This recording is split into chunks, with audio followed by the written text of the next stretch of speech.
YouTube, what's going on? It's J&A Exotics and we're back with another video.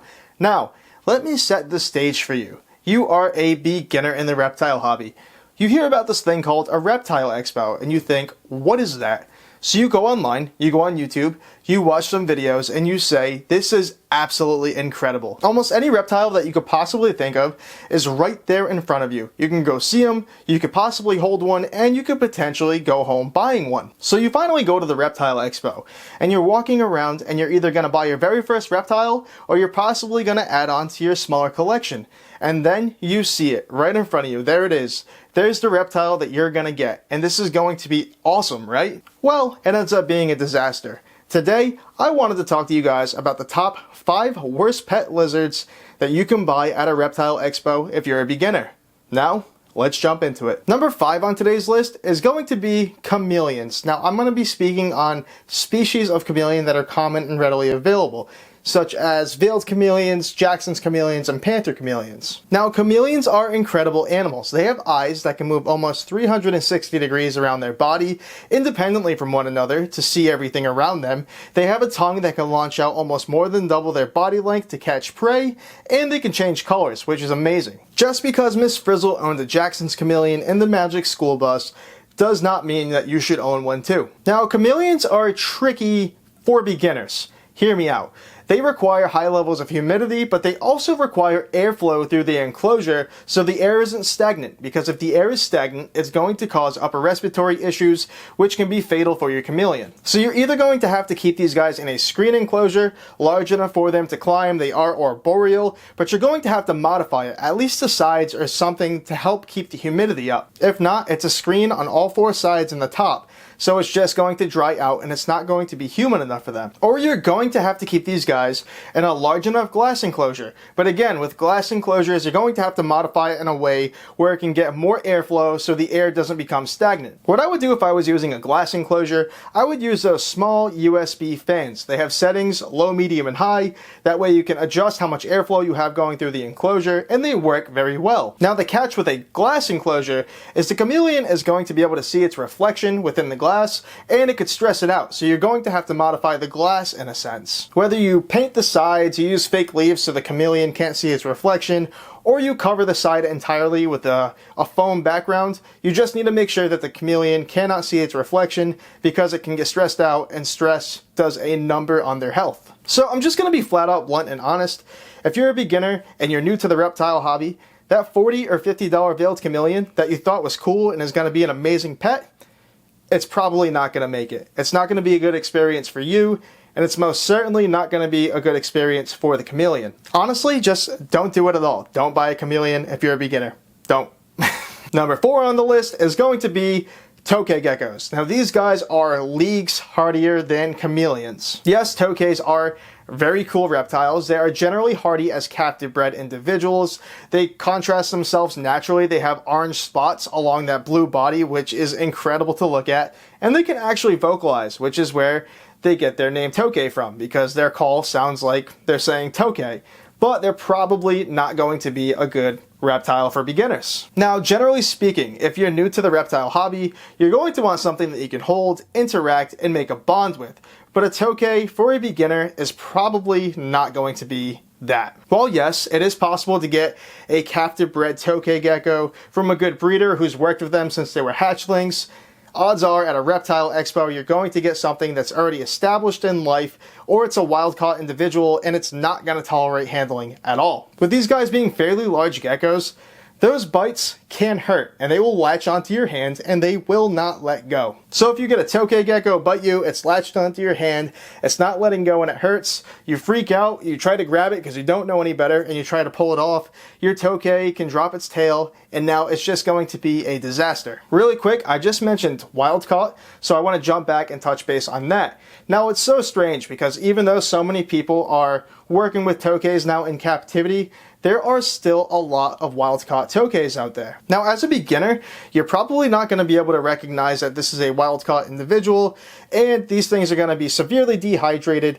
they're going to be loaded with parasites, and who knows how long they've been sitting in that container for.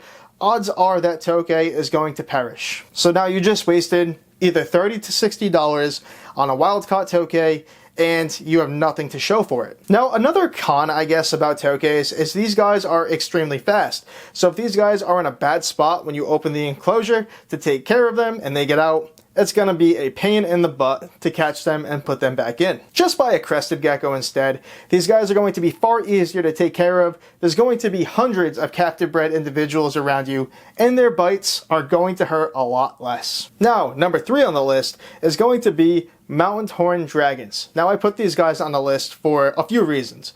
One, they are extremely cute. They look like a little frog dinosaur. Number 2, generally speaking, for the most part, they are pretty chill and they'll come and hang out with you and they'll literally sit on your hand. And number 3, they are extremely cheap. Now, when I was up at the New England Reptile Expo up in New Hampshire, they had 3 mountain horn dragon babies for $45. Seems like an extremely good deal, right? Like, you just can't beat that. Well, generally speaking, as a beginner, that $45 is going to be a waste when you don't know what you're doing and your mountain horn dragon perishes. So right off the rip, I just want to state the obvious. At least where I live, generally speaking, there are not a lot of people working with mountain horn dragons with captive breeding. So a large majority of the mountain horn dragons that you're going to see at these expos are going to be wild caught. And again, they're going to come in loaded with parasites, extremely dehydrated, probably starving, extremely stressed out, and odds are that mountain horn dragon is going to not make it. But disregard all that wild caught stuff. Take it, crumble it up, throw it out the window. You just found somebody at the expo selling captive bred mountain horn dragons. As a beginner, are you going to have the skill and the knowledge to keep that animal alive? Now, when it comes to mountain horn dragons, there's really 3 main causes of death for them in the hobby. And it's parasites, because they're wild caught, overheating, because these guys like it generally cool, and dehydration. So generally speaking, these guys like house temperatures like 75 degrees. My house stays a little cooler than that. I'm a big boy, so I try to keep my house on the cooler side.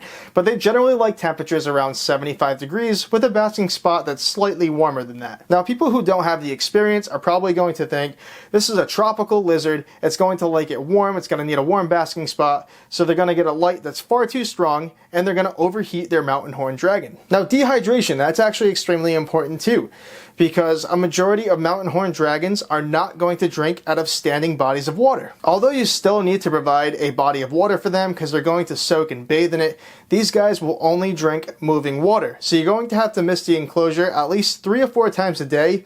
That way the droplets on the leaves will fall down and they can drink. Or you can simulate the water movement in another way.